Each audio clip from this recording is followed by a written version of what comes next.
8h17. On poursuit cette édition des Matins éphémères avec Georges Goma, que je suis bien heureuse de retrouver. Bonjour Georges. Bonjour Caro. Comment vas-tu? Je vais bien, et toi? Ben, plutôt bien, oui, avec ce beau soleil, c'est l'été.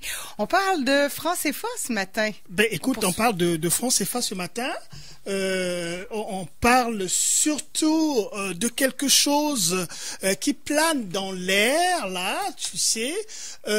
L'économie d'aujourd'hui est beaucoup plus une économie de la financiarisation. Ouais. C'est-à-dire que nous semblons être entraînés, drainés, traînés par la finance aujourd'hui, par Wall Street, voilà, la grande place financière à New York, qui semble entraîner toutes les économies.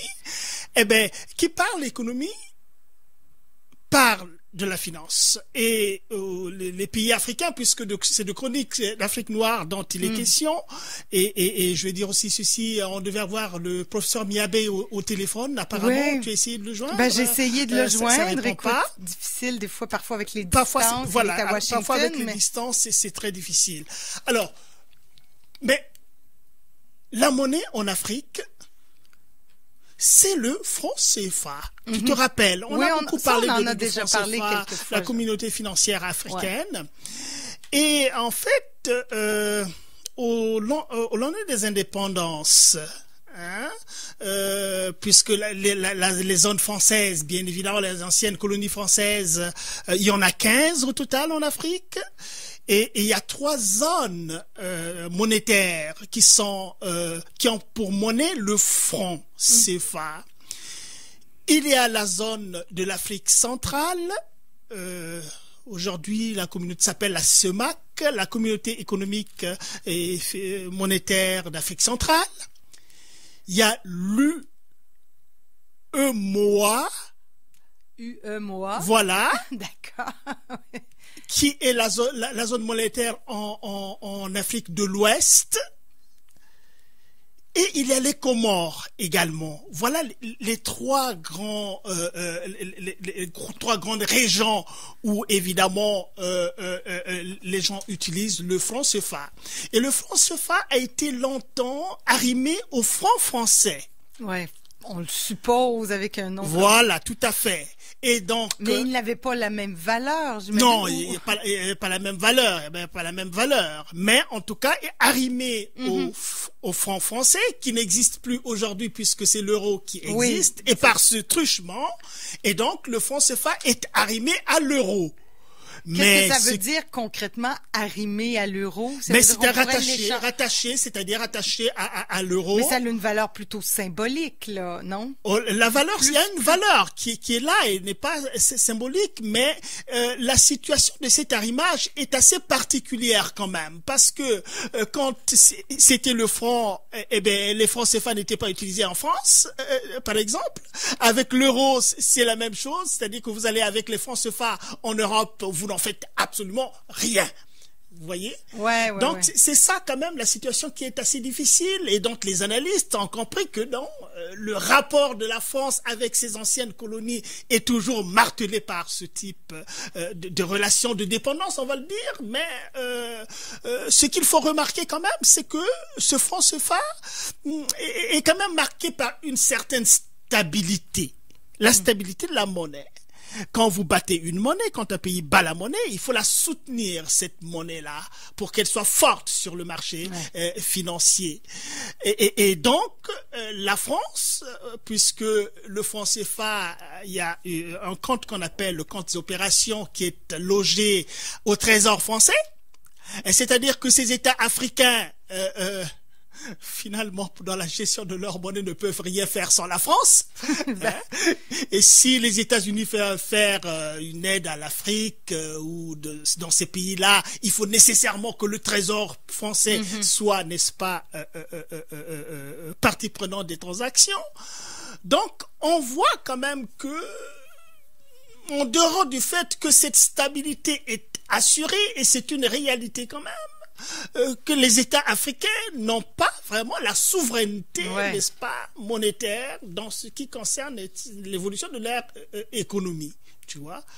Bon, d'un autre côté, il faut savoir quand même que notre dimension, des gens qui sont contre le franc CFA, qui voudraient que, évidemment, les pays africains puissent avoir toute la souveraineté possible sur leur monnaie, c'est de dire que c'est une monnaie coloniale. Ouais. C'est une monnaie coloniale. Là-dessus, et ça, ils n'ont c'est clair. pas totalement tort, c'est tout à fait non, ça. non, ils n'ont pas tort. C'est tout à fait raisonnable. Parenthèse, pour Oui. parler des colonies anglaises, eux, leur monnaie, est-ce qu'ils sont encore sous le joug de l'Empire? Ah non, non, non, non, non, non, non, Ils sont non. rendus ailleurs, Écoute, ouais. non, non, non. Les anciennes colonies anglaises ont fonctionné différemment. Et les problèmes économiques que rencontrent la plupart des pays africains anciennement colonies françaises, eh ben, les pays anglophones s'en sortent nettement mieux. Bon, Voilà. exemple peut-être à suivre, donc. Ben, un exemple peut-être à suivre. Et puis, il y a certains pays qui étaient anciennement sous le joug des Français et qui se sont retirés aussi, qui ont battu leur monnaie. Le Madagascar, par exemple, a battu sa propre monnaie et aujourd'hui se comporte pas mal du tout. Hein? Donc il y a une sorte de chantage de la France qui est là et qui menace carrément des gens qui veulent sortir, n'est-ce pas, de cette zone monétaire qui est parce que la France veut garder son emprise. Veut garder son emprise. Et puis il faut savoir que les pays de l'Afrique de l'Ouest, la Côte d'Ivoire, le Sénégal, le Mali et tous ces pays-là qui sont sous le franc CFA également, eux aussi se comportent nettement mieux que l'Afrique centrale. Ouais. Donc, c'est une façon de dire qu'en Afrique centrale, il y a quand même quelque chose d'assez particulier. Et en ce moment, on parle de plus en plus d'une dévaluation du franc CFA, non pas en Afrique de l'Ouest, mais en Afrique centrale. Et là, quand on parle de l'Afrique centrale, pour toi, c'est bien clair, là, mais c'est combien de pays, grosso modo? Alors, on parle... l'Afrique centrale, c'est, je pense, 6 pays qui sont le Gabon, la Guinée équatoriale, le Cameroun, le Congo-Brazzaville, la République centrafricaine et le Tchad. Oh, ben voilà c'est donc précis, ça, Georges, quand même. J'ai dit c'est assez précis. Je t'ai quand même posé une question à brûle pour point comme ça. T'es pas pire. Ben oui, non. Ben écoute, Caro, quand même, je viens d'Afrique centrale, quand même. Hein?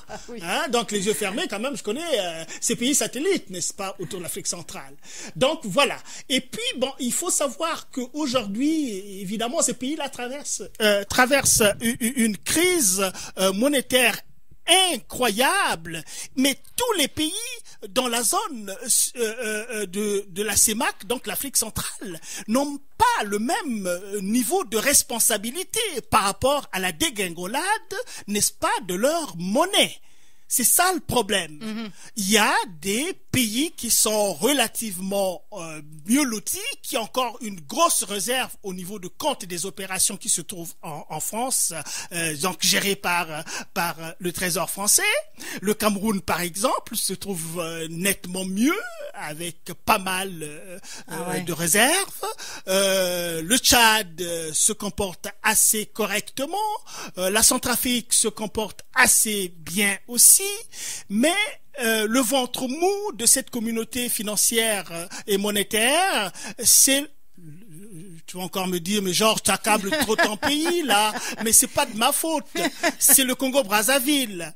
Et qui tire finalement tout le système vers le bas. Et puis bon, là, ce n'est pas, on fait pas de la philosophie, c'est mathématique. C'est mathématique, c'est réel, et ils vivent les effets de cette crise aujourd'hui.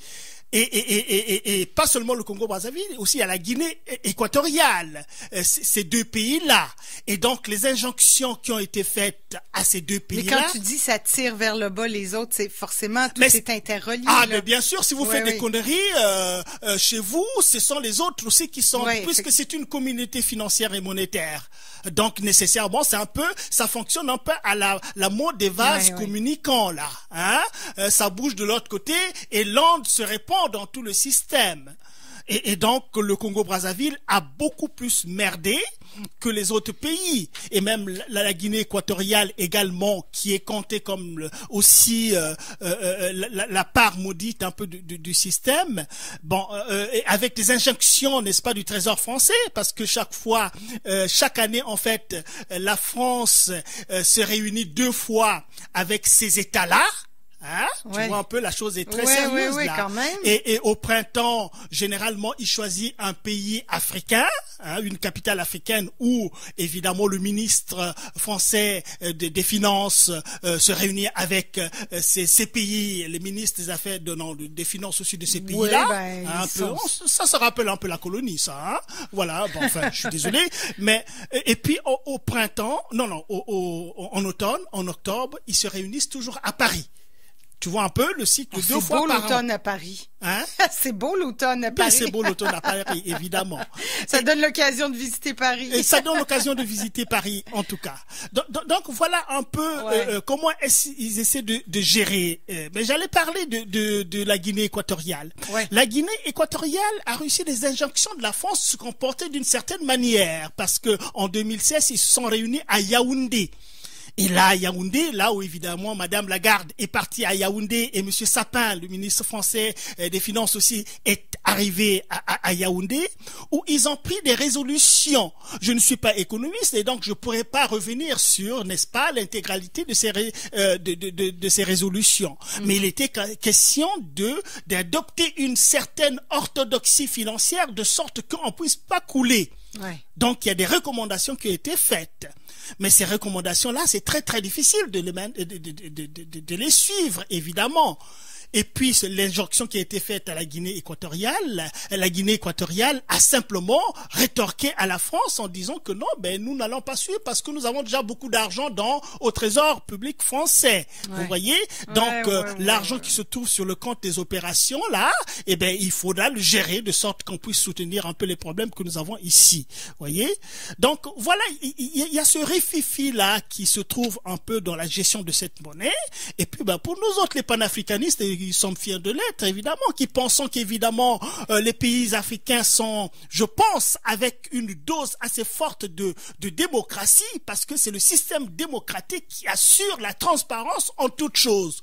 En dehors du système démocratique, c'est ce que nous vivons aujourd'hui. Le Congo-Brazzaville, par exemple, qui est le troisième pays producteur de pétrole en Afrique noire. Je l'ai toujours dit ici et là aussi, ce n'est pas de l'abstraction, c'est une réalité et cela est mathématique aussi. Objectif. Ce pays est bougrement riche avec beaucoup de matières premières en dehors du pétrole, du gaz naturel et donc c'est un pays qui naturellement pouvait engrange des quantités incommensurables d'argent.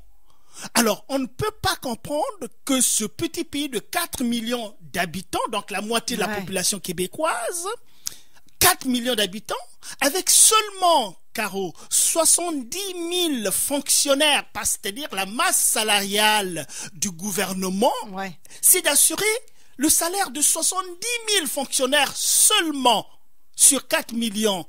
Et que l'État congolais aujourd'hui n'arrive pas à payer les salaires de ces 70 000 fonctionnaires, et il y en a même moins quand on regarde un peu à la loupe.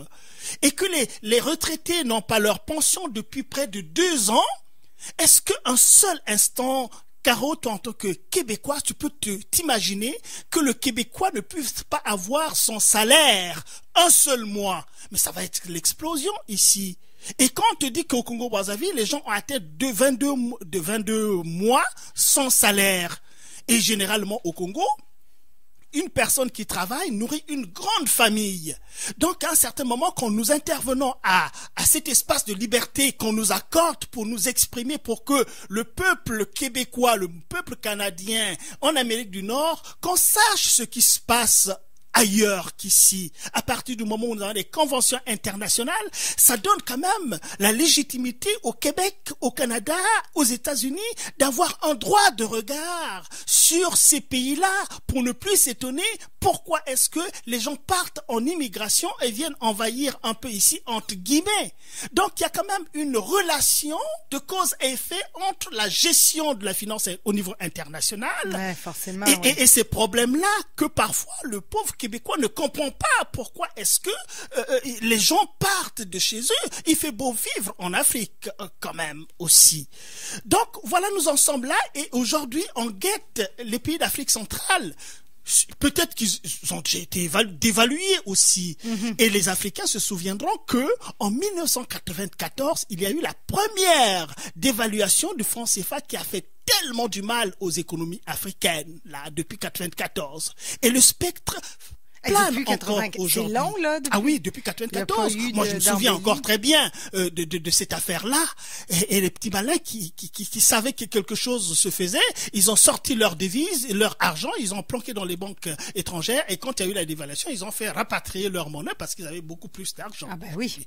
Donc, voilà ce qui se passe au Congo-Brazzaville. Et puis, je voudrais signaler quand même aussi que la pression de la dévaluation est mise par le Fonds monétaire international, lequel évidemment essaie de faire des comment on appelle des programmes d'ajustement structurel dans les pays africains qui sont confrontés à des problèmes économiques, et le Congo-Brazzaville en est un.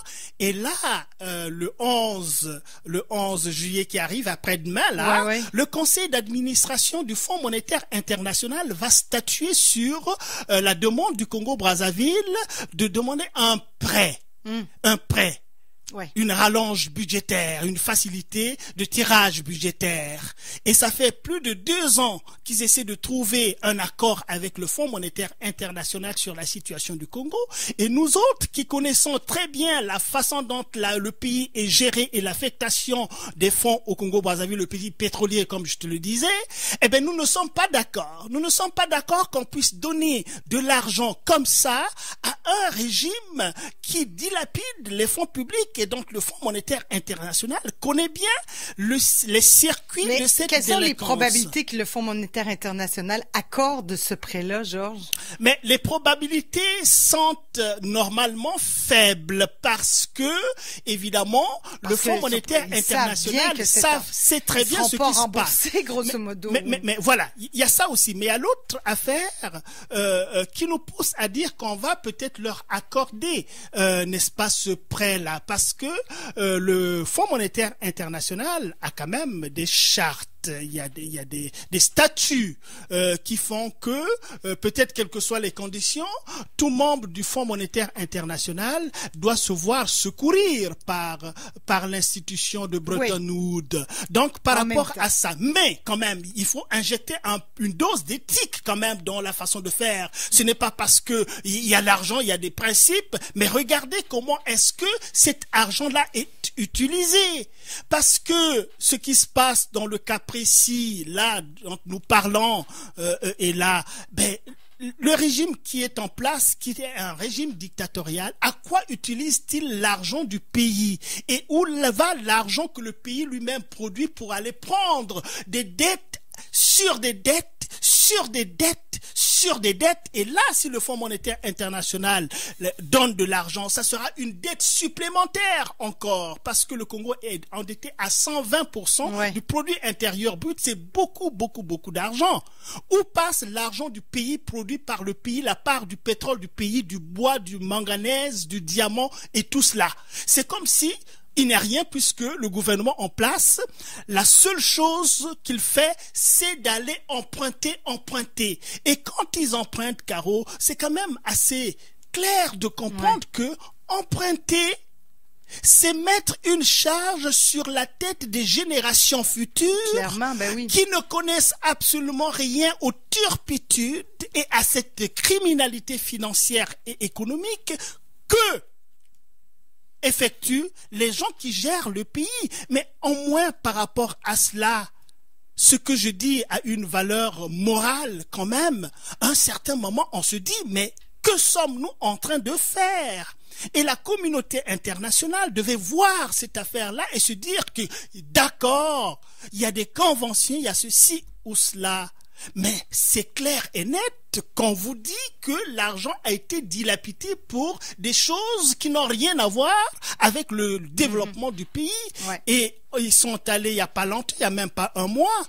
Monsieur le président de ce pays, du Congo-Brazzaville, que je n'aimerais pas nommer ici parce que ma langue est trop lourde pour prononcer ce mot-là, je suis désolé, est allé signer des accords avec la Russie, il y a même pas un mois, pour l'achat des armes. Ben oui. Mais des armes, pourquoi faire pour un pays qui n'a jamais été menacé par un pays étranger? Les armes de l'armée servent à défendre l'intégrité territoriale d'un pays quand il est attaqué par des forces extérieures.